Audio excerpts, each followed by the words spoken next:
Good morning. I'm Frank Verastra. I'm Director of the Energy and National Security Program here at CSIS. I'm here to welcome you this morning for what I obviously anticipate being an interesting discussion. We're very pleased to have this morning, actually doubly pleased. So this morning we've got Ambassador Richard Jones, who's the Deputy Executive Director of the IEA, newly installed, Dr. Fatih Birol, who's responsible for the WEO, and we also have Guy Caruso joining us this morning, and that's an extreme pleasure. Guy joined us here at CSIS about a month ago, or rejoined us, I should say. He was here a decade ago, right? In the interim, he served as the head of the Energy Information Administration, so we thought it would be useful to roll him out today and have him moderate this morning's session, since this is a subject dear and near to his heart. Two quick administrative items. Since we have such a large crowd this morning, this would be a great time to turn off your cell phones. Out of courtesy to the folks around you, also to our panel. There's one now. We have ways of dealing with you. And then secondly, okay. Secondly, we will post the PowerPoint probably this afternoon. We'll put it in a PDF version. This entire session is on the record.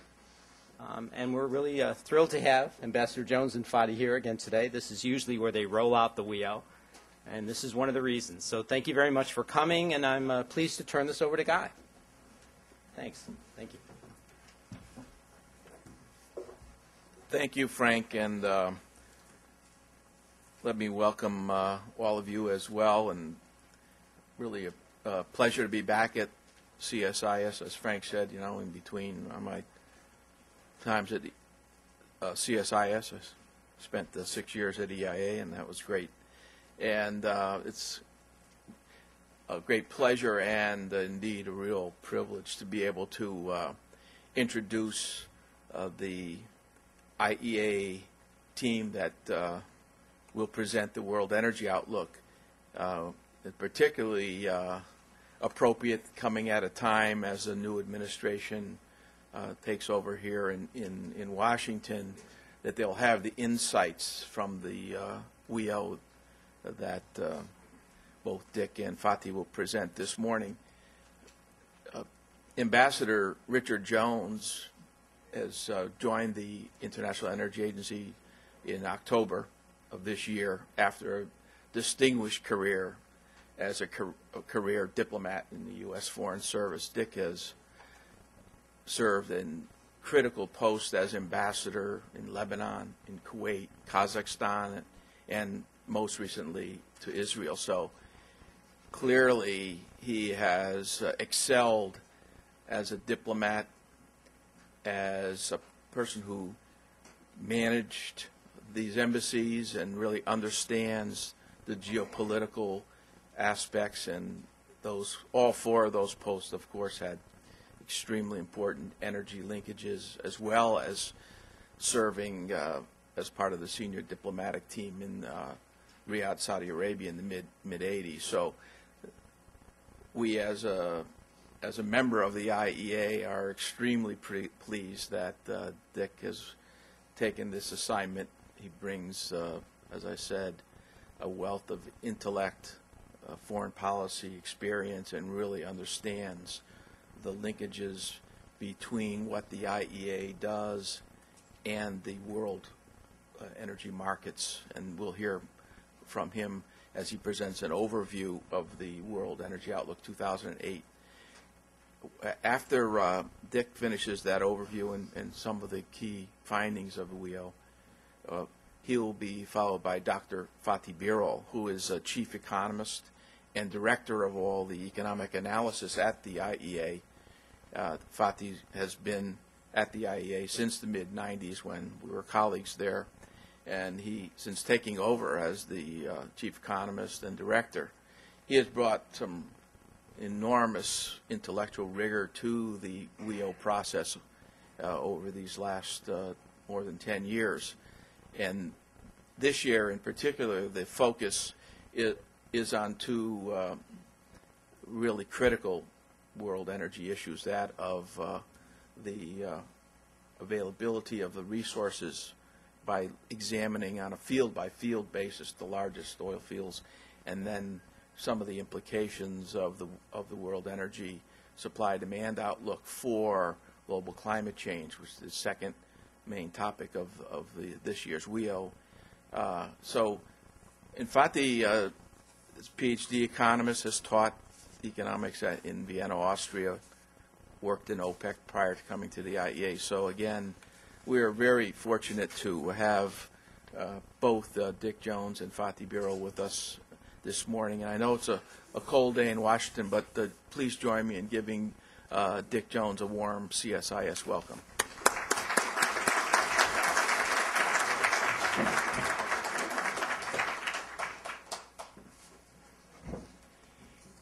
Well, thank you very much for that warm introduction, Guy. I hope I can live up to it in today's presentation. Well, ladies and gentlemen, good morning. I want to thank you today for joining us for the launch of the 2008 World Energy Outlook, WEO for short. As you know, the WEO is a flagship publication of the IEA. It provides a critical means by which we seek to contribute to a better understanding of the energy security and sustainability challenges facing the world. Released annually for more than a decade now, I believe I can safely say that each edition of the WEO is more important and more relevant to world affairs than any of its predecessors. This reflects growing links between energy issues and wider global concerns, such as climate change, economic prosperity, and sustainable development, as well as the increasing global energy independence.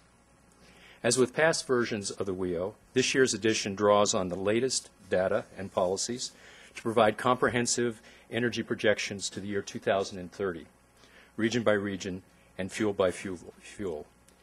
I'm not sure why the slides are coming up. I'm probably touching some button here. So what did they say in The Wizard of Oz? Ignore the man behind the screen. I don't want to step on Fatih's presentation.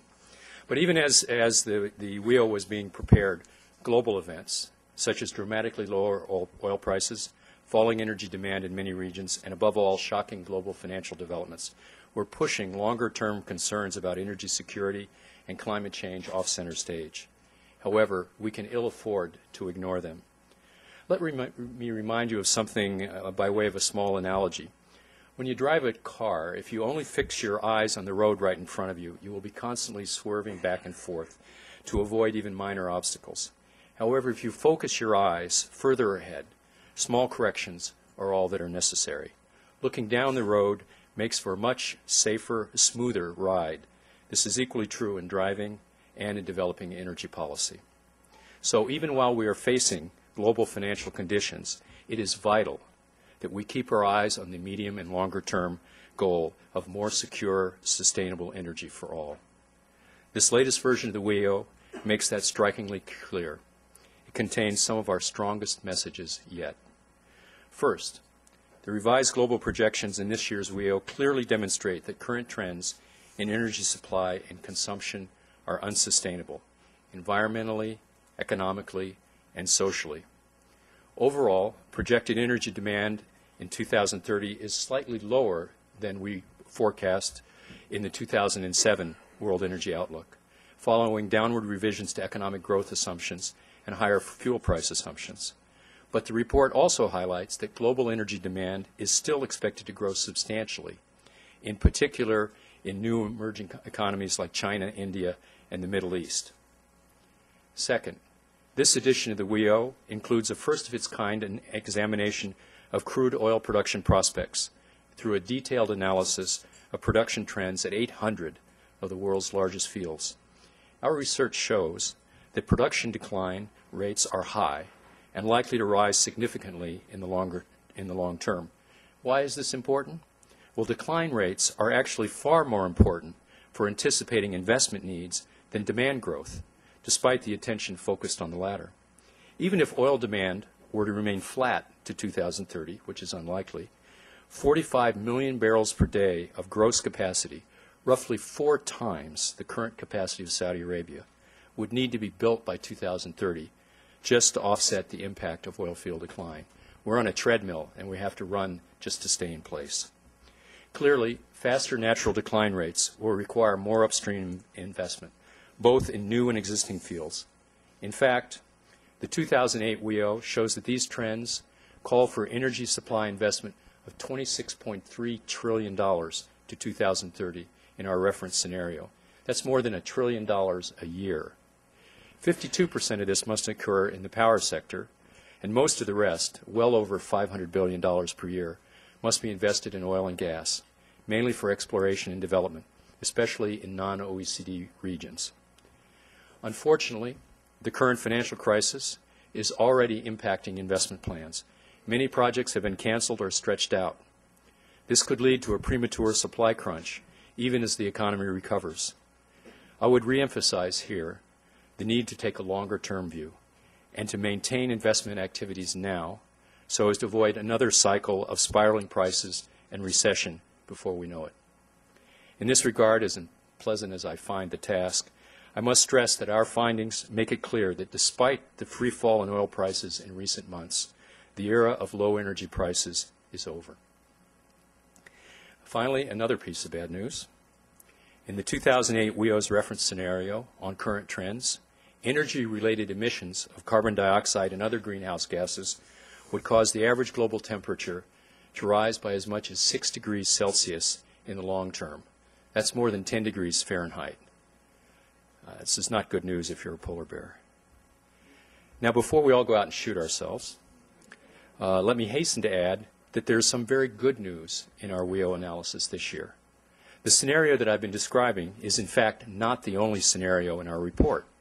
The other scenarios, which are based on the same overall growth assumption as the reference scenario, explore what might happen if next year's COP15 conference in Copenhagen reaches agreement on a hybrid approach to climate policies, comprising a possible combination of cap-and-trade systems, sectoral agreements, and national policy measures. The findings of these scenarios emphasize the central role the energy sector can play in tackling climate change. For example, to reach a greenhouse gas stabilization scenario of 450 parts per million, we would need to see energy-related CO2 emissions reach less than 26 gigatons in 2030. To achieve this would require concerted action from all major emitters. Developed countries alone can't take care of this. It would also mean that 40% of global power generation must derive from low-carbon technologies by 2030. It would require global energy investment beyond the reference scenario of $9.3 trillion, or 0.6% of global GDP. However, there would also be savings in the world's carbon fuel bill of $5.8 trillion, in part because oil prices would be 20% less than in the reference scenario, and the expected rise in global temperatures would only be 2 degrees Celsius, less than 4 degrees Fahrenheit. Reaching such an outcome will not be easy, of course, but our analysis shows that it is possible.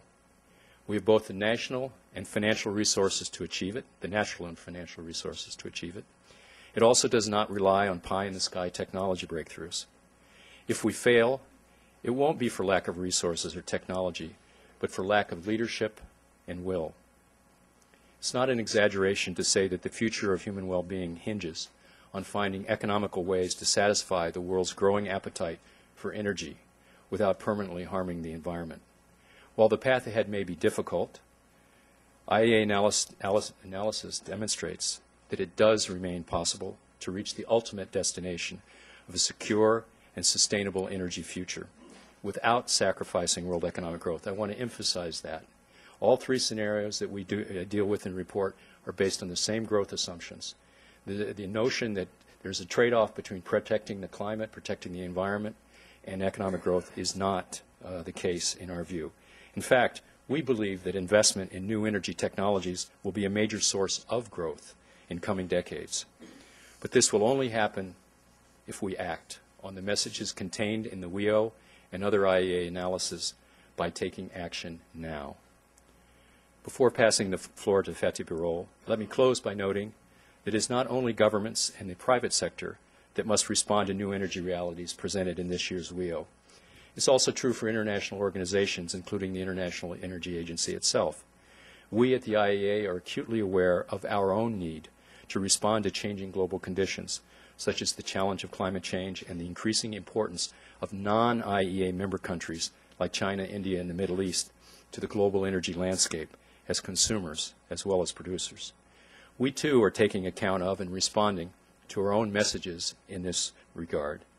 With our unique combination of experience and expertise in global energy policy, we stand ready to assist in any way possible. It's now a great pleasure for me to pass the floor to Fatih Birol, Chief Economist of the IEA, who, along with many other hardworking individuals, is the central figure behind this publication. Thank you very much.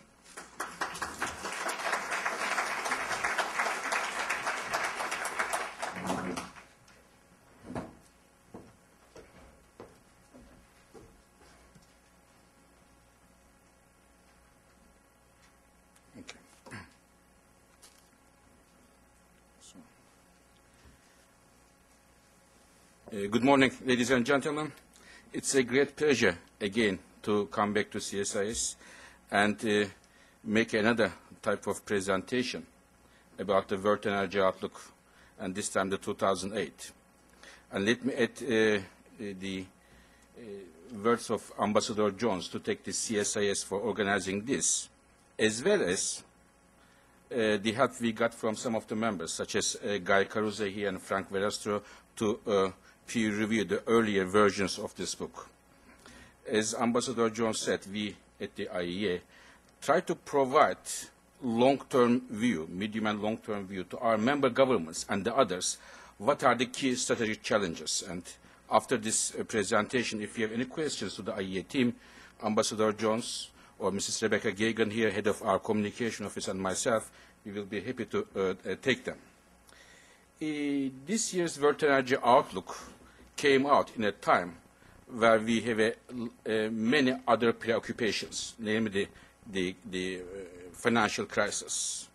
And let me just start by telling you how we think the financial crisis might affect the energy picture and even some of the strategic issues. When we look at the financial crisis, I have two major worries. One on the investment front, the other one is on the policy front. On the investment front, we hear almost every day that a project, oil project, upstream project, is cancelled or delayed or deferred because of the low prices and the affordability of some of the companies, and sometimes on the basis of deliberate production policies. So this, we think, is a significant risk. If the economy rebounds, and we hope so, when the demand picks up, we may well be caught unprepared if those investments do not go forward. And it may be in a couple of years of time, and this may well lead to difficult supply problems, which in turn may have implications on the prices, and we may end up seeing prices maybe even higher than what we have seen last summer. And again, we also see that some renewable projects, or as you call in the United States in general terms, alternative projects, are in difficulty, both in terms of economic affordability of the utilities and the lower fossil fuel prices, losing some type of competition power vis-à-vis the fossil fuel prices. The typical one in Europe is that we have gas turbines versus the wind turbines, windmills, and you have difficulties there when the oil prices go to $50, and if it was to remain so in the next years to come. So this is the worry on the investment front. And on the policy front, the bad news is mainly related to the climate change. 6 months ago, climate change was very strongly on the top of the agenda of many international institutions and governments and so on. And we now see that the preoccupation of the governments, rightly so, is focusing on the current present economic worries. And this is especially risky when we are approaching the Copenhagen meeting at the end of next year, where we hope to get an international climate agreement. So therefore, this is really worrying that the governments are focusing mainly on the current economic worries and perhaps in some cases forget the importance of climate change, which is a strategic issue. So these are the worries we have, and on the basis of that, I would like to present you our World Energy Outlook in 3 small sections. The first, I would like to give you the so-called the grand tableau, the big picture, how we see the energy world could develop in the next 20 years or so. The second one, I will look at the oil issues in depth, oil supply issues, and finally, a bit of a word on the climate change scenarios we have. Let me tell you what we think the world energy mix could look like in the next 20 years. This is our reference scenario. Just I wanted to make it clear. This is on the basis of policies which are legally enacted as of mid-2008. If those policies do not change, how the energy picture would or could look like. And as we say here, we think this scenario is unsustainable. This picture is unsustainable. This picture has to change because of the security of supply. This picture has to change because of the climate change implications it has. And this is a picture that we challenge to change. This is a picture that the IEA doesn't want to happen. So I wanted to underline it very boldly because in many cases people rightly or wrongly identify us with the reference scenario. This reference scenario is a wake-up call, and this needs to be changed and altered because of the consequences of this scenario that I'm going to tell you in terms of oil supply and in terms of climate change. So when you look at this picture, one significant point is the issue of coal, which we don't discuss very much. We mainly discuss renewables or oil and gas. As you see here, more than 1/3 of the growth in the energy demand, global energy demand, is going to come from coal in the next 2 decades. In fact, if you forget our forecast and look at the past, what happened in the last 7 years, I find this picture very impressive because this picture shows that many meetings we have, many discussions we have, are perhaps not necessarily focusing on the right issues. We discuss on the renewable sellout, nuclear, oil, and etc. But when you look at this picture, in the last 7 years, the amount of energy we used, or amount of energy came from oil, plus gas, plus renewables, plus nuclear. If you add all of them together, you come to the amount of energy we got from coal. The growth from coal is equal to the combination of all others put together. So this is rather, I think, important, and this also shows that our discussions may want to look at the coal also in the future, perhaps carefully. Perhaps the area that we are not in, it is mainly coming from Asia. And when we look at the future, we still think that the coal will play a crucial role. And more than 85% of the growth in global coal will come only from China plus India, 2 countries with very high electricity demand growth rates and rather low economic affordability and plus rich domestic coal reserves. A good news, I should say, that the renewables will also grow. We expect that the renewables, but when I say renewables, it is hydro plus others, like wind, solar, and the others, will become the worldwide 2nd largest source for electricity generation, overtaking natural gas. I wanted to here highlight that the bulk of the renewables are coming here from the large hydro, and why we expect renewables to grow so strongly has 3 reasons. One, there is a lot of government support in many countries worldwide, in Europe, in the United States, and elsewhere. Second, in many cases, the cost of producing electricity from renewables declined. And third, as Mr. Ambassador said, we expect in the medium and long term fossil fuel prices to be high, providing a competitive edge to the renewables. Of course, renewables share growing means good news in terms of the energy security and good news in terms of the climate change because they don't emit any CO2 emissions. Now, many people ask us if the oil peaked. And our answer is yes, oil peaked, and this is the oil demand in the OECD countries peaked. This is what we are saying. This is one of the findings of our study.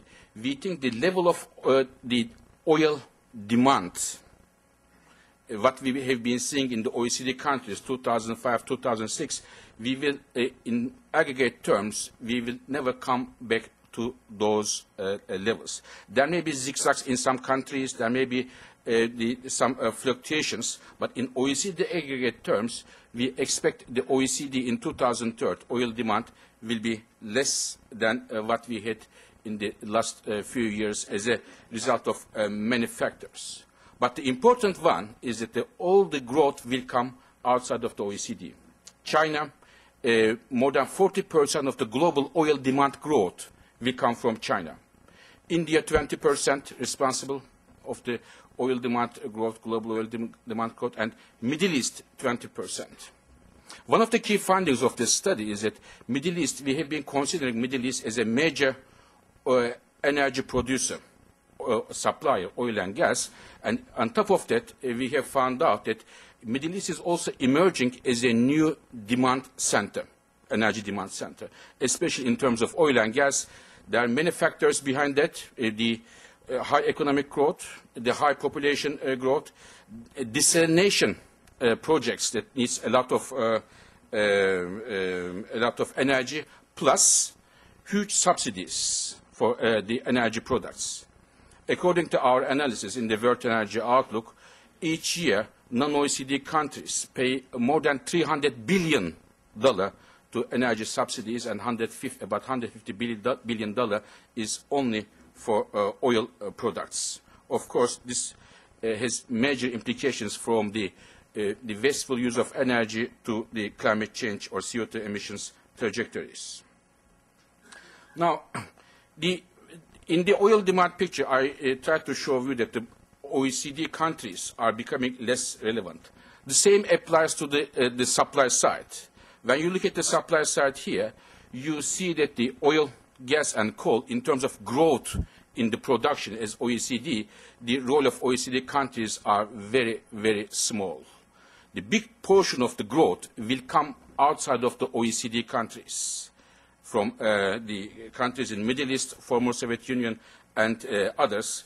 This will have, of course, major implications in terms of the energy security of the OECD countries, as well as some of the major economies in Asia.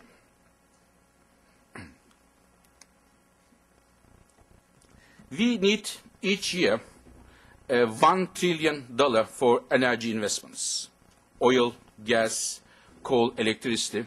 Just perhaps to make one point clear here is that we talk about the oil investments a lot, but more than half of the investments need to go to electricity generation. And in the future, if we have to make more use of renewables and more use of nuclear, the capital intensity will be higher, and this share may be even higher than what we have here. But as you see here, more than half of it needs to go to electricity generation. And again, I gave you the example of the postponed investments in the oil and gas upstream sector and its implications, and we may have major difficulties in terms of electricity projects, especially in the developing countries. Now, after giving this general picture on the energy, let me turn to the second part of our presentation, namely the oil supply prospects. We think that the non-OPEC conventional oil is not very promising, and it reached a plateau, and it is going to decline significantly. And the bulk of the growth in oil need to come from the key OPEC countries. And when you look at the share of OPEC, it is about 44% today in the global oil supply. It needs to increase 51% in 2030, with, of course, major implications on the oil industry. And here, there are two countries which are very important. All the key Middle East countries are important, but two of them I want to underline. One is Saudi Arabia, and it is the has always underlined the key country in terms of increasing the production, which has been a reliable partner for several years in the past, which can increase the production, one. Second is Iraq. Iraq has huge potential, easy geology, lower cost of production, but as it stands now, it is how much oil we will get from Iraq is a function of how the country's stability will look like in the next years to come and how much investment can go to Iraq. But in any case, we expect the share of OPEC countries in the future will need to increase if we were to meet the growth in the global oil demand. Now, one of the key findings of our study is on the looking at the situation of the existing fields.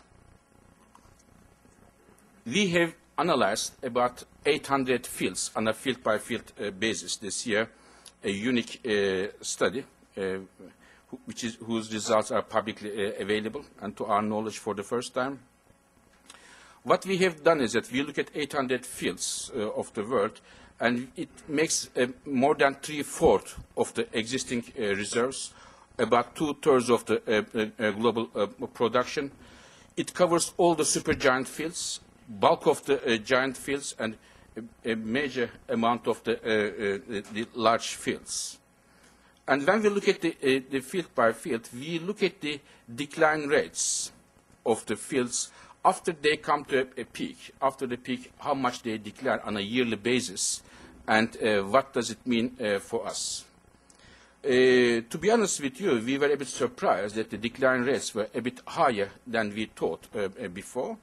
And this is not the bad news. The bad news is that we understood that it will be even higher in the future, mainly because of the fact that in the future the oil will come from smaller size fields, and more and more oil will need to come from offshore fields. And typically these two types of fields have higher decline rates compared to supergiant fields we have. So this is more of a bit of a technical information perhaps, but I wanted to highlight one issue. This is the, if I may say so, I don't know if it is the right English or not. The mission, the very mission of this book in terms of oil supply is the following. Normally, we think how much we need to increase the oil production capacity. We think we need to increase the production capacity as much as the demand grows. China is growing, India is growing, so we have to increase the production in order to meet the growth in China and India. And this is wrong. Or this is partly true, I should say. This is partly true. We need, more important than that, we need to increase the production in order to compensate the decline in the existing field. This is the primary task and more difficult task. And the second task is to meet the growth in the oil demand growth. You see this dark blue or deep blue color. It is declining, and we have to find a way. We have to bring new oil to the markets in order to compensate that decline. And we have calculated that if our production today, or our oil use today is about 86 million barrels per day, if the oil demand was flat for 25 years, which is very, very, very unlikely, it's impossible, of course, if it was to stay like that, as Ambassador Jones said, we need to increase the production by 45 million barrels per day just to stay there. And if you want to, on top of that, meet the growth in the oil demand, which we estimate about 20 million barrels per day in the next 25 years, we have to increase the production about 64 million barrels per day, which means 6 new Saudi Arabias. So is it possible or not? This depends on who you are and how you are. You optimist or pessimist, careful, less careful. But I wanted to bring one issue to your consideration, which I believe is a crucial one, and sometimes we focus too much on the geological facts only and forget this very picture. This dark blue color I showed you is in the previous picture is mainly owned by the international oil companies, and their reserves, the reserves they are owning is declining and declining significantly. And there, the reserves, which are outside of their control, they have difficulties to access and book those reserves and make production out of those reserves. And those reserves are mainly under the control of the national oil companies. We expect that more than 80% of the growth in oil and natural gas need to be produced by the national oil companies if we want to find these 6 Saudi Arabias. Now, this means the following. First of all, this means there is a sea change in the oil industry. Rules of the game will change. I mean, you play up to now. Perhaps we were playing football up to now, and we changed to another game, which one ball, which can be rugby. It will be a different type of game with different rules. It is going to change because national oil companies have their own priorities, and when they make decisions on the investments, these are not necessarily the same like the international oil companies. I don't want to say one is good, one is bad. I don't want to make any comment on that. I'm very careful here. But it's a bit different. National oil companies have tasks such as building hospitals, building schools, infrastructure. And in many cases, it is the single natural revenue generator of those countries. It is different. In the international oil companies phase, if I may say so, companies which were responsible more than 50% of the growth, despite their small share in the global reserves in the last 2 decades, they were looking at the oil prices, market dynamics, and so on. But when the dominance of the national oil companies is going to be felt more and more in the future, the rules of the game will change. And therefore, when we look at the 6 Saudi Arabia challenge, it is not only the challenge of the reserves, the geology, but perhaps more importantly, the issue of the investment, which is, of course, aggravated by the decline rate challenges. So this is the second point I wanted to make to you today from the World Energy Outlook, how we see the oil markets to develop. Finally, we would like to share with you our views on the climate change. When we look at the climate change issue, energy sector is very important. We are responsible more than 2/3 of the emissions which causes the climate change. So if we have such a responsibility in terms of emitting the CO2 emissions, it is also on our shoulder to propose how we can fix that problem. And we believe very much, as the International Energy Agency, that the energy sector's voice must be more and more heard in the international climate change negotiations, because we are responsible more than 2/3 of the emissions. And if there's a solution, this solution will have major implications on the energy sector in terms of investments and the others. When we look at the emissions in the next years, carbon dioxide, which is the most important gas, we think the OECD countries' emissions are more or less flat, and the bulk of the emissions are coming from the non-OECD countries. Again, China, India, and Middle East are the most important countries in terms of the growth of the emissions. But in 2015, if you look at the volumes in terms of emissions, the top 3 countries in terms of CO2 emissions are number 1, China, number 2, United States, and number 3, India. And they 3 put together make more than 50% of the global CO2 emissions in 2015. So this trajectory that we see here is a bad one. It is in line with a trajectory which will bring us a path which is in line up to 6 degrees Celsius increase in the temperature. I forgot the Fahrenheit version, more than 10 degrees in Fahrenheit, which will have major implications ranging from availability of food to the life of the species, the sea level rise, huge amount of immigration from a country X to country Y. So therefore, the implications for everybody, rich, poor, producer, consumer, for everybody. So there is no way going out of that. So the good news is, this was the bad news. The good news is that now everybody nowadays agree that we have to do something. All the countries, more or less, in the world. This is a good news, good start.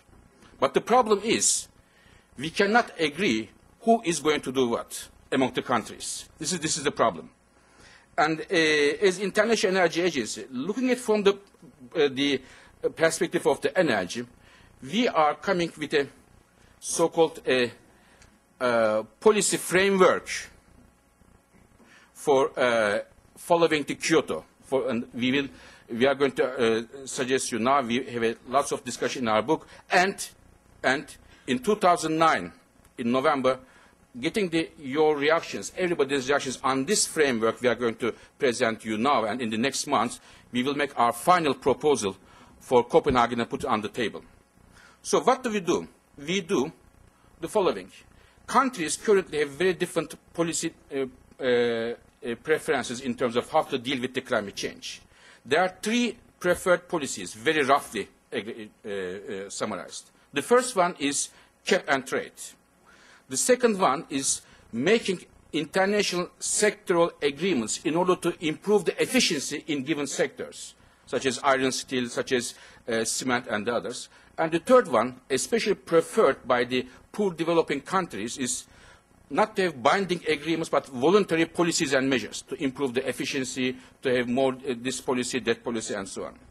So what we have done is, for two different trajectories, 3 degrees and 2 degrees, vis-à-vis the 6 degrees, which is the bad one, we looked at how can we deal with that. Now, this looks a bit complicated, but it is much less complicated than the real life is. I will tell you what it is. First of all, we have divided countries into 3 groups, and they're in fact divided more than 3. There are about 33 different positions, but we have divided into 3 groups: OECD countries, other major economies such as China, India, Russia, and Middle East, and other countries which are the very poor countries. In a 550 ppm, 550 ppm means it brings us to a 3 degrees Celsius increase, that trajectory. Don't forget the reference scenario was bringing us to a 6 degrees increase, and the 500 is much better than that. We need a 3 degrees increase here, and here we thought in the OECD countries there could be, for electricity generation and industry, most of the industry, we can have cap and trade. And in the industry, in iron and steel, cement, and for car manufacturers and aircraft manufacturers, we have agreements to reach a certain level of efficiency improvements. For example, the car efficiency in terms of how much CO2 you emit in 100 kilometers, car manufacturers come together, the aircraft manufacturers come together and make agreements, put some targets to improve that, their efficiency. In the year 2030, we want to reach that. This sector approach is very appropriate for the sectors where you have very few number of players and decision makers, such as the aircraft manufacturers and the others. In the national policy and measures, these are mainly on a voluntary basis. Cap and trade is very important. In Europe, we have already a cap and trade system. In some Asian countries, we have cap and trade system. And we know that we have read, I should say, the forthcoming U.S. administration puts cap and trade as a key option in order to address the climate change. So this can be a start for a climate deal. And the point here is that this requires the minimum divergence of the countries' current positions where they have what they have now. That it will require minimum divergence, which is, I think, our aim. And as I will show you, we need big countries to be involved in that. And if you want to go to 450 ppm, this was for 3 degrees. If you want to for a 2 degrees increase, which is what everybody wants to see. Wants to see is different than that if we can do it or not, but everybody wants to see a 2 degrees increase.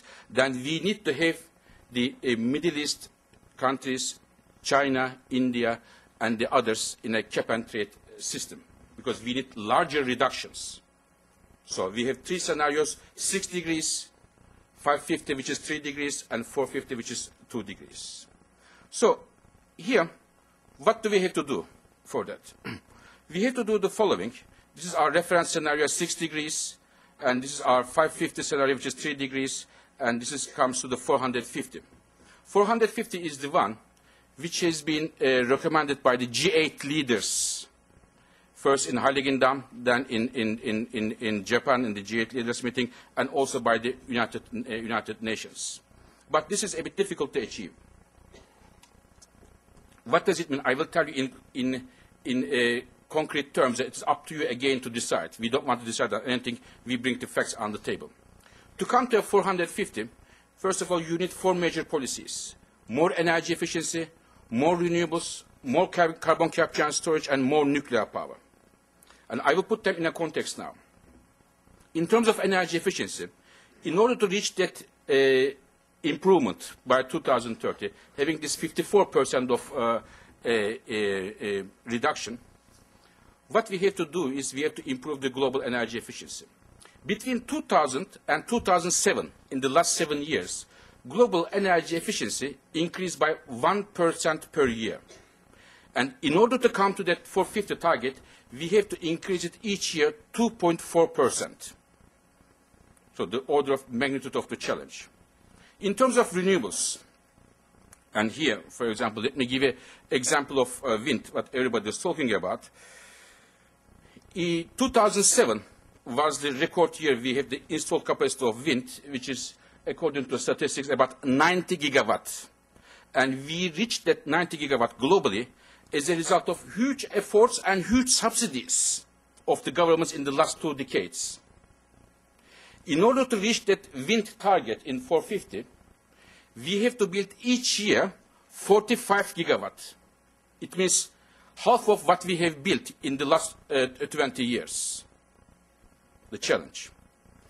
In terms of nuclear power, which we think is a very important policy both for energy security and climate change, we have to build, in order to reach that target, 20 nuclear power plants each year, and currently we are building 1.5. And carbon capture and storage, a technology which is very, very crucial when you look at the coal numbers we showed to you, especially in China and India, carbon capture and storage, a technology which is very promising, definitely, but not yet up and running. There are some problems that we have to fix in terms of technology, in terms of economics, and in terms of a legal framework. So there is an important challenge. Let me show you one more slide, which I think is the biggest challenge of the climate change for me than the technology challenge or the finance challenge. This 3 bars shows you the amount of CO2 emissions we reach in 2030. In the green one, 450 that we all want to reach, as the United Nations tells us, the total global emissions need to come to 25 gigaton in 2030, in the green one. And when you look at the first bar, this red and yellow, these beautiful colors, if we assume that the OECD countries, this shows the reference scenario with the current policies in place, if we were to assume that the OECD countries' emissions were to be 0, go down to 0, we can still not reach the 450 target.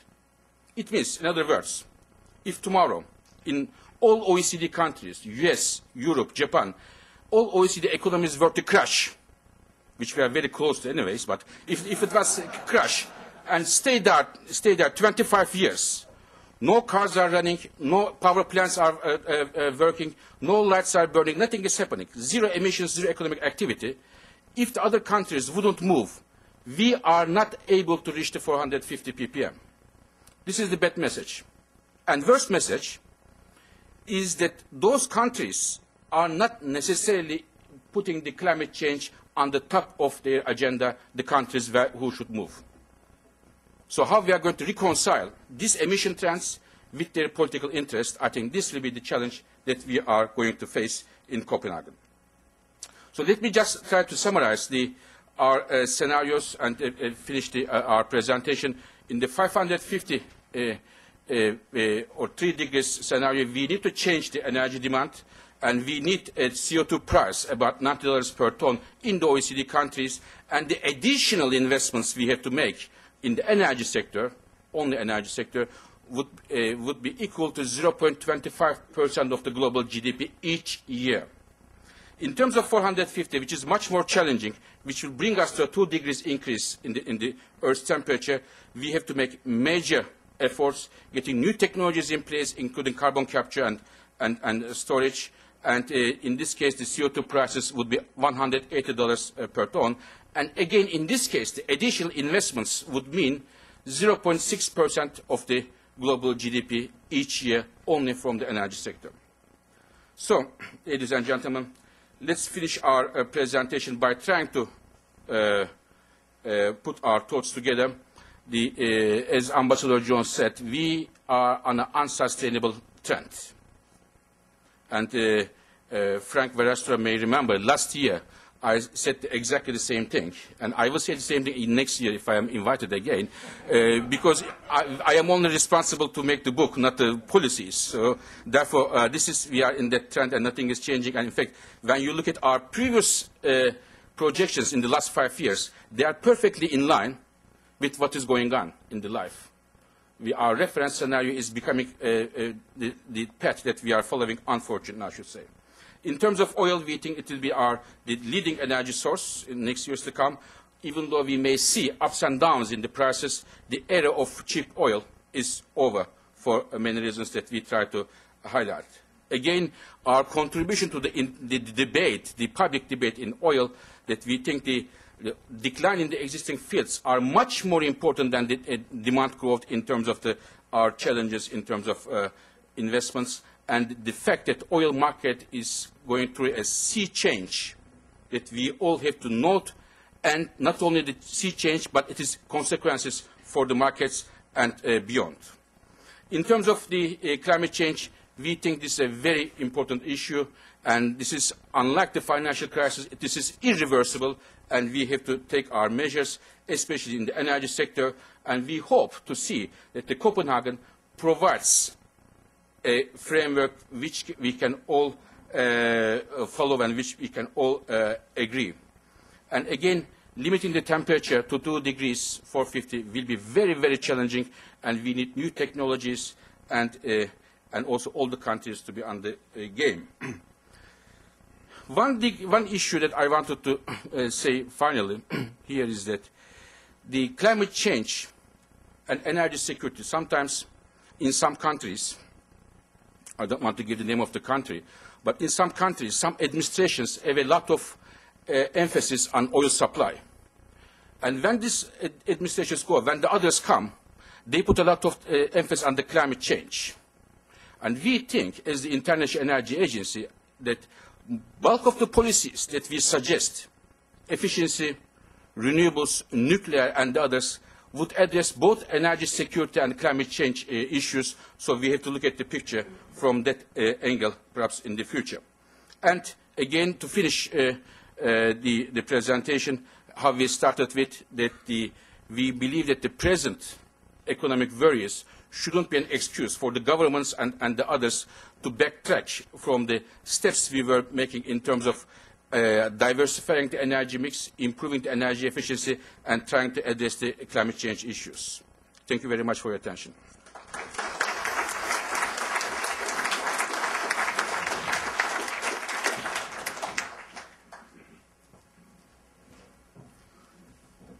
Well, Ambassador Jones, Fatih, thank you very much for that sobering view. And while we're going to take questions and answers now, while you're thinking about your questions, let me start off with, since Dick Jones is new to the role of Deputy Executive Director, he's had to do a lot of thinking about what IEA will do, and now he's seen the kind of environment that the IEA and its member countries will operate under in this reference scenario.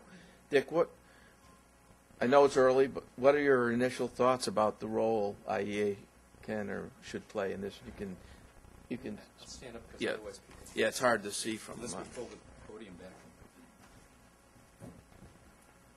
back. Thanks very much, Guy. As Fatih's presentation, I think, makes abundantly clear, we can't do this alone. The IEA was founded 35 years ago to address the security needs of our member countries, and we continue to do that. In the old days, it was primarily focused on ensuring the supply of oil. And we talked a lot about strategic stockpiles. Of course, we built those stockpiles. We built mechanisms for coordinating amongst our member countries the release of those stockpiles. And in fact, we have released those stockpiles to respond to dramatic events such as the Gulf War, such as the Katrina Rita hurricane twin crisis. So up until now, we've primarily focused on working amongst our member countries. But as this presentation makes abundantly clear, it's not sufficient to work just with our member countries anymore. We have to reach out to the rest of the countries in the world. We have to reach out to the major consuming countries. We have to reach out to the producing countries.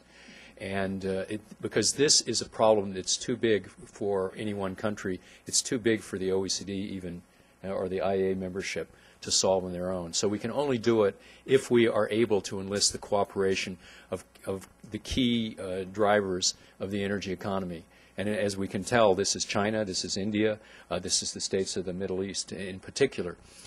So what can the IEA do with that? Well, one thing we have been doing for many years is engaging with these countries on a technical level. We have been very active with China and India, in particular with the states of Southeast Asia. We've had a dialogue with OPEC. Fatih is primarily responsible for interacting with the OPEC Secretariat, but we interact with the individual OPEC countries. We participated in the process that was launched at Jeddah. We'll be at the meeting in London at the end of this year in December that follows up the Jeddah meeting. But we have been, for many years, been working at the technical level. We do a lot of technical training. It's not sexy, but one of the basic services that the IEA has provided to its member countries over the last 35 years is building data sets and making sure that the data is harmonious, so that it's consistent across countries in our member states. Well, we're now trying to do that in the world. We do a lot of training for statisticians from non-member countries. We want to do that more. We want to actually found an IEA training center. Of course, it will take money. We're not sure we can get that money, but we're going to be asking our member countries, we're going to be asking companies and foundations to help us to support the construction of such a center so that we can do more to train people at the technical level. But we also need to do more to engage these people at the policy level. And that's something that we have been doing. We have invited key countries, particularly China, India. Russia is another one that we shouldn't leave out, because Russia is a producer, but it's also a very large consumer, and a lot of energy is wasted in Russia. And as I think we've pointed out here today, energy efficiency is half the battle. Literally 54% of the reduction in emissions that we feel we need to reach the 450 scenario will come from just promoting energy efficiency.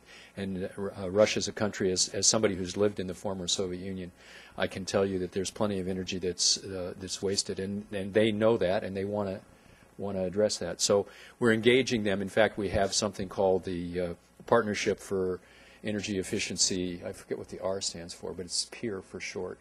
We are in the process right now of working with Russia, China, and India, but also Brazil, Mexico, and South Africa, to develop something called IPEC, which is the International Partnership for Energy Efficiency Cooperation.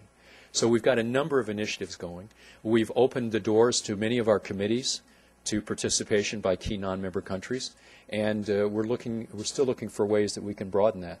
A lot of people have called for the creation of an international energy agency. Well, we feel that we have an international energy agency already, which not only has credibility with our member states, but credibility with many of the key countries that we need to engage.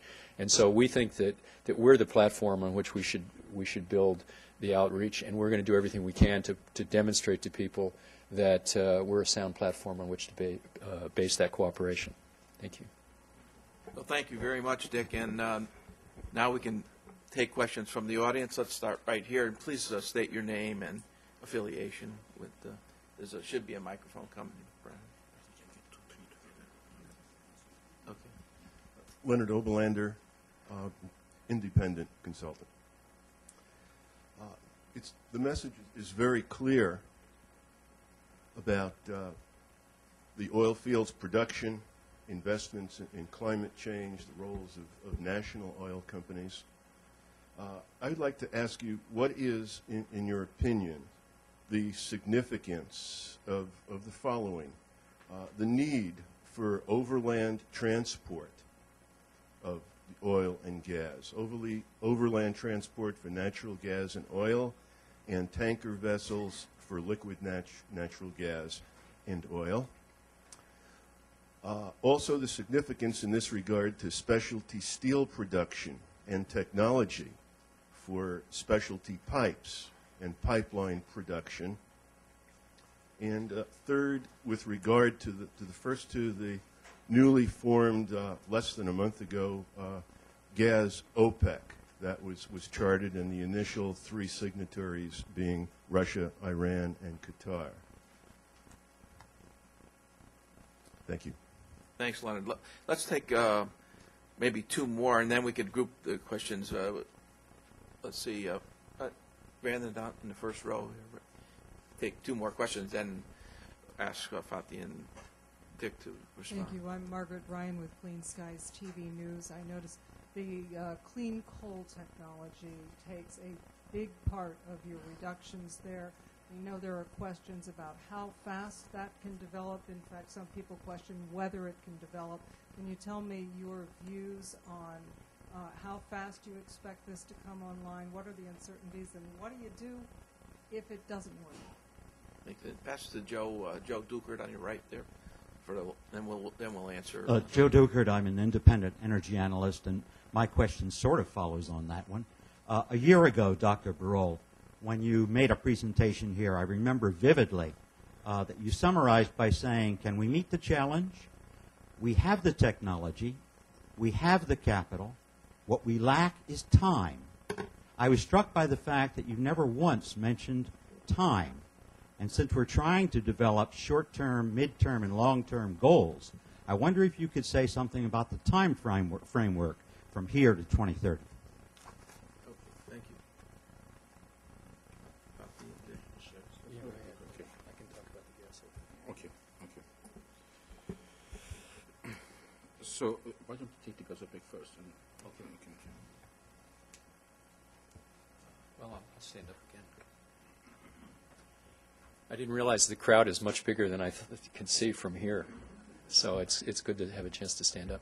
I'll just talk briefly about the gas OPEC. I mean, first of all, I think that's jumping quite ahead in terms of the ability or even the intent of the parties that have come together to form this organization, if you can even call it an organization. I think at this stage it's more they're talking to each other. And the key reason is there are fundamental differences between the gas and oil markets. When you have gas, I mean, the gas is primarily delivered by pipeline. It's true more and more LNG capability is being created, but at this time it's a relatively small percentage of the market that's being carried by LNG. Most of the pipeline is most of the gas markets are served by pipelines, and pipeline is a big investment, and it's pretty fixed. You know where it starts, you know where it ends, and it makes for fragmented markets. There really is no world market for gas today. The growth in LNG will gradually over time create linkages between markets, but there really isn't a market today. And the producers are much more dependent on their customers than in the oil market, because it's harder to switch between customers. For example, I think the figures are, and please don't hold me to it if it's not exactly correct, but basically right now, Russia, for example, supplies 30% of Europe's gas. And, you know, that certainly sounds like Europe has got a great dependency on Russia. But if you turn it around, Europe buys 70% of Russia's production. So who's got who? And I think that is the sort of difference that you see that's because of the fixed nature of the transportation routes, and it limits your number of customers. And so gas is much more like a monopoly-monopsony relationship than I think in the oil market. So we're looking at this. We're following what the parties are saying.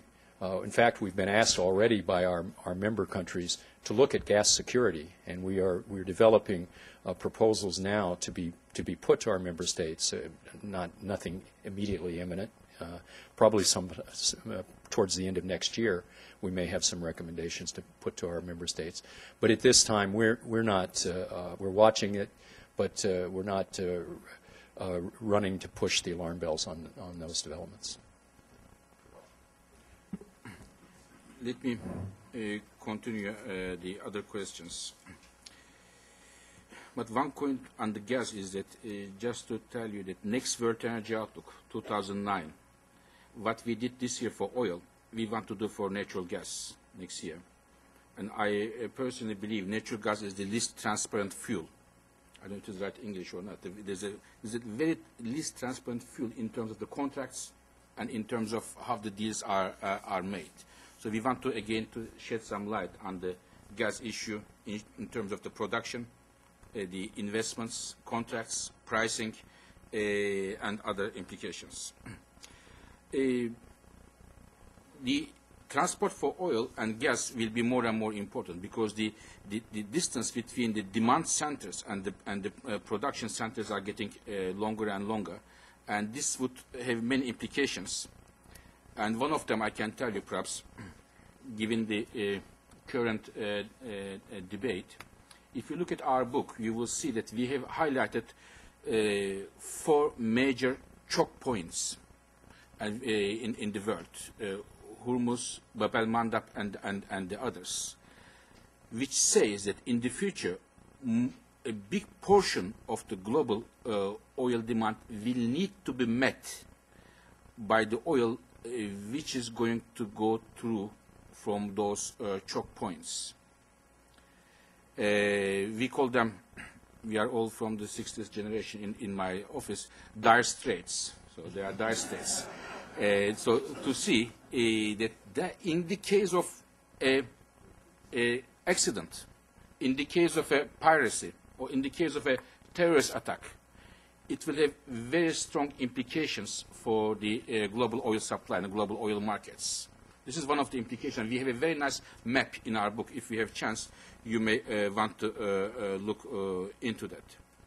In terms of coal, I think this is exactly the point I tried to make. Without addressing the coal issue, we have no chance whatsoever. We can build X thousands of windmills. We cannot fix the problem because coal is coming from China and India. And in many cases, carbon capture and storage, I mentioned to you, I mentioned 3 major barriers, technology, cost, and regulatory barriers. And in terms of cost, if a Chinese government, if they were to build one normal conventional coal-fired power plant vis-a-vis a carbon capture and storage equipped, if the cost difference is 1 to 4, why should they, as they think they are not responsible for climate change, why should they pay for that money? Why shouldn't they go for the conventional one? So who is going to pay the difference, even the technology is mature? I think this is the point. And we think as the IEA, there is a big role for the IEA governments to push the clean coal technologies. And we are going to, in Poznan, there's the United Nations meeting at the end of this year on the climate change, and next year in Copenhagen, we are going to suggest that the countries which go for the clean coal technologies should get credits in a possible and a likely international climate change agreement, which can be, which should be in one way or another, should be credited from the international climate funds. So this is definitely climate for us, without the clean coal technologies, without the CCS, it is impossible to fix the problem. Very difficult. Therefore, we call it, this is the litmus test for the governments, how serious they are to deal with this issue. If CCS doesn't work, then the burden on the other solutions we have will increase exponentially and will make it very, very difficult to achieve, especially the 450 ppm scenario. So then we have to also look the implications for the 550 ppm, it means 3 degrees scenario, in the absence of carbon capture and storage, or in other words, clean coal technologies. The time is very important. I mean, I didn't mention this, but if you have a chance, if you read I think we already distribute our executive summary, which is our manifesto, if I may say so, of the IEA. It finishes, it's a very nicely written and in a very literature way, and it finishes by the following, the whole 8 pages of the executive summary finishes with the following sentence. Time is running out and the time to act is now. This is the last sentence of the World Energy Executive Summary. Why? Because the energy investments need long lead times. When you make an investment, when you build a power plant, it will be with you 60 years. And now, in the absence of any climate change-related signal, in China and India, we are building a tremendous amount of power plants, coal-fired power plants, which will be with us 50, 60 years, their economic lifetime, and it will be becoming more and more difficult and more costly to find a solution if we want to shut them down prematurely before the economic lifetime is over. So time is very important, and it is the reason why we are highlighting as the IEA that the Copenhagen can give us a very good chance to give right signals to the energy sector to make the right decisions. Thank you. We have some down here. Secretary Schlesinger, then Administrator Grunsbeck. Thank you. We have had an interesting set of statistical projections and of statistical requirements. And you mentioned pessimism and optimism, and I'd like to put you on the pessimism and optimism scale. Each of those requirements has a probability. I just mentioned some of them. What is the probability of 6 Saudi Arabias being discovered? What are the probability of getting the investment of $26 billion, of which roughly half will be oil? What is the probability of stabilizing CO2? To mention some lesser questions, such as increasing efficiency from 1% to 2.4% per year and getting 20 nukes a year.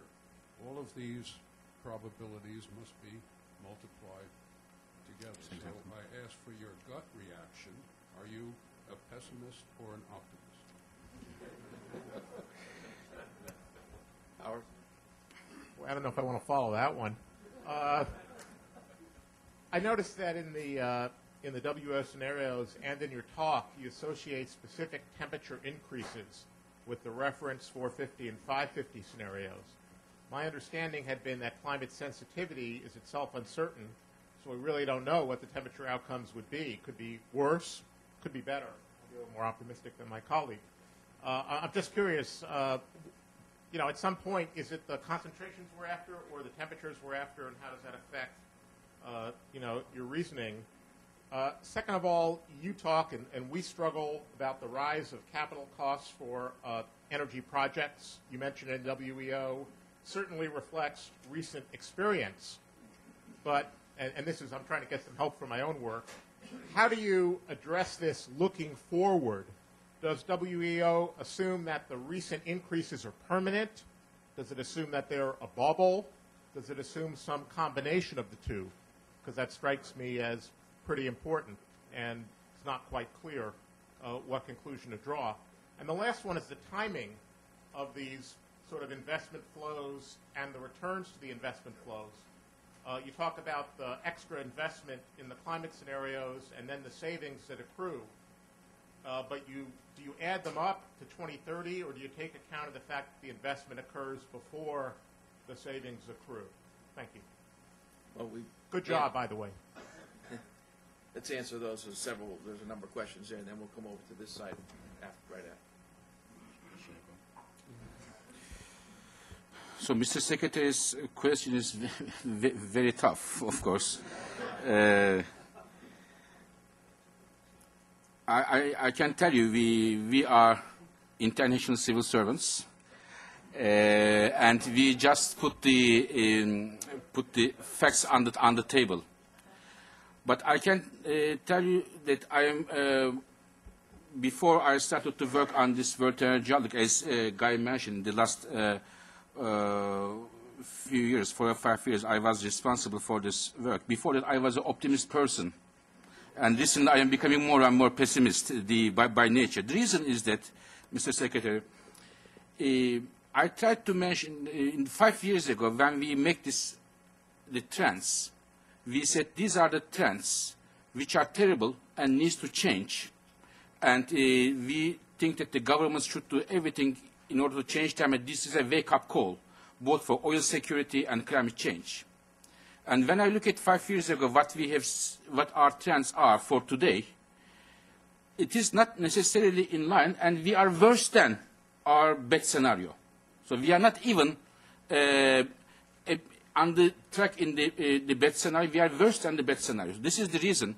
What makes me rather pessimistic is the inaction from the governments I have noticed, and I think that it is very important that some governments, for example, the U.S. government, takes the lead.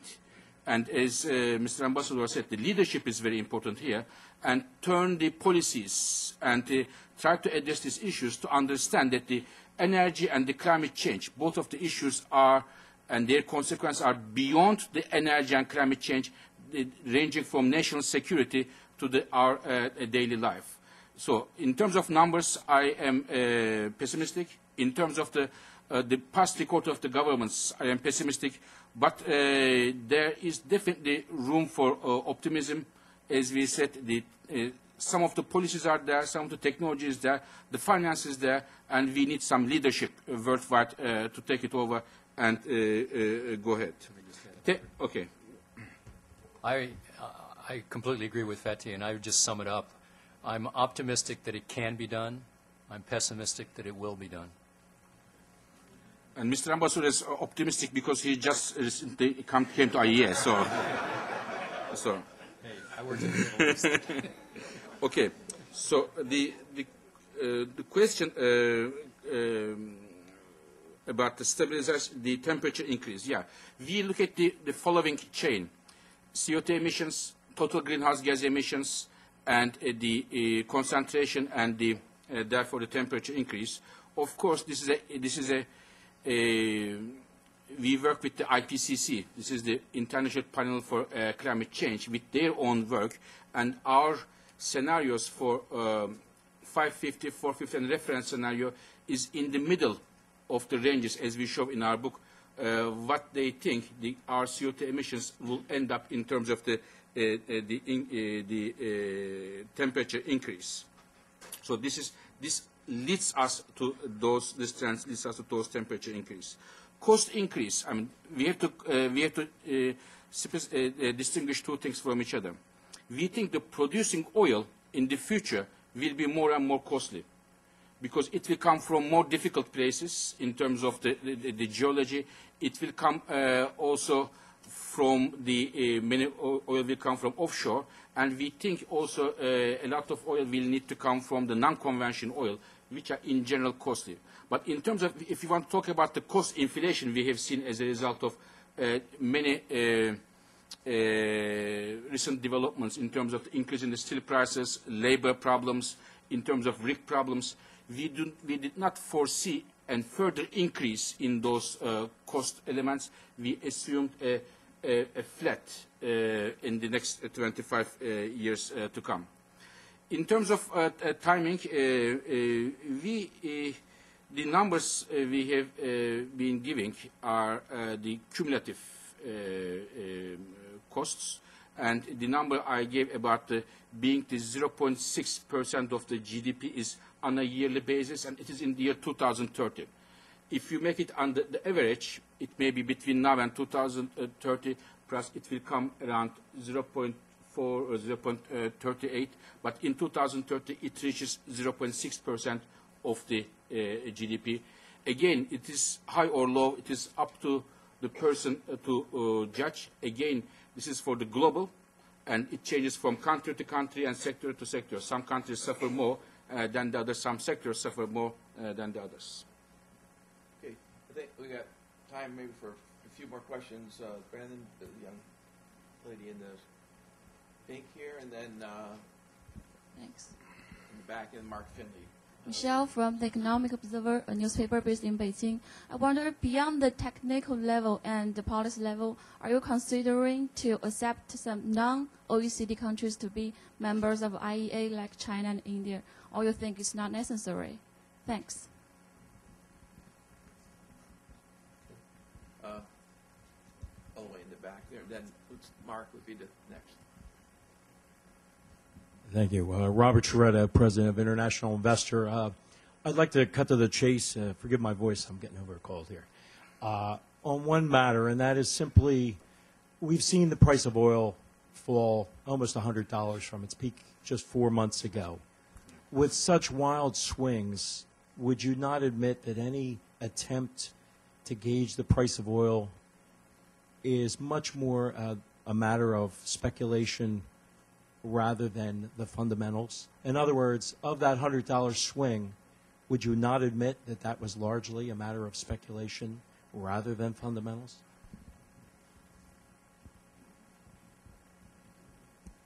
Mark Finley with BP. Thank you both for the presentation. As always, very helpful. I'm struck that there was very little mention of market forces. And I'd be interested in your role, your view on the role of market forces for, in the outlook and the alternative policy cases. Are they part of the solution or part of the problem in your mindset?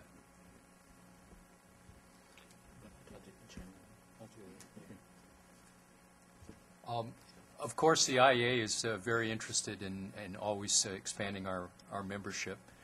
We have just this year accepted the membership of Poland as a member of the IEA. According to the way our charter is written, the IEP, which is the name of the treaty upon which the IEA is based, any member of the IEA has to be a member of the OECD already. But we are, open to new arrangements, and certainly if we get requests for membership from countries that are not in the OECD, we'll consider that very seriously. Up until now, all of the countries that have expressed an interest in joining the IEA have already been OECD member countries, and in fact, almost all of the OECD member countries are members of the IEA. They're not all members, but I think only 2 are not. And we are open to proposals for membership from any quarter, and we would discuss those with the members of our board and see how we could accommodate those requests. Okay, very briefly, 2 last questions. It is, of course, very difficult to estimate the price of oil, and our assumptions are, our numbers are assumption. If with these oil prices, where do you go into? And our assumption is, just to tell you that between 2008 and 2015, oil prices will be on average around $100, on average around $100. But your question is mainly about the recent fall of the prices. I agree with you that the speculation did play a role, definitely, and the big fall of the prices showed that. But the main, how the oil prices were determined was mainly as a result of the fundamentals. Speculations have amplified those trends. Mark's question is a very important one. Again, another important question about the market forces and prices. In fact, one could easily write another book on the basis of this World Energy Outlook, the role of price. And I am very sorry to tell that I think the role of price in oil will be less and less pronounced in the future compared to past. On the demand side, demand will come from the countries where, A, you have very strong economic growth. Therefore, the effect of the price vis-à-vis demand will be less pronounced. And the second, where the demand will come, you will have subsidies. You have strong consumer subsidies, the international prices, whatever the prices are, it will not go through and affect the consumers. Let me give one example to you. 73, 74, when the prices went up, the oil prices, as a reaction to that, oil demand went down significantly. 79, 80, when again, the oil prices went up. As a result of that, the oil demand went down, and these are both in line with the economic theory. But when you look at the 2004, 2007, when the oil prices went up, oil demand did also go up. This is a bit bizarre. So normally, in line with the economic theory, you expect it should come down. So the reason why I'm saying is that the demand is becoming less sensitive to the prices, and this is very important to note. Second, on the supply side, again, as I tried to mention, the increasing dominance of the national oil companies may mean that the prices will play less of a role compared to past in terms of the production investment decisions. There may be other factors play a role there. And in terms of climate change, of course, both for climate change and in fact for oil, we as the IEA think that the prices should play a much more of an important role. Market forces should play a much more important role, and therefore the barriers should be removed. In terms of climate change, it is the reason why we think cap and trade is a very important system to give signals to the polluters. But unfortunately, the situation is that if we cannot put a new framework, it is going to a direction where the role of prices will be less of an important, perhaps in a market, in an energy sector where the markets play a much more important role. And this is where we are heading, unfortunately, for the time being. Thank you. Well, I'm afraid we're going to have to stop the question period now and end this because Ambassador Jones and Dr. Birol have, as you can imagine, more presentations for them. And so I'd like to ask you to join me in thanking Ambassador Jones and Dr. Birol for their excellent presentations. Thank you.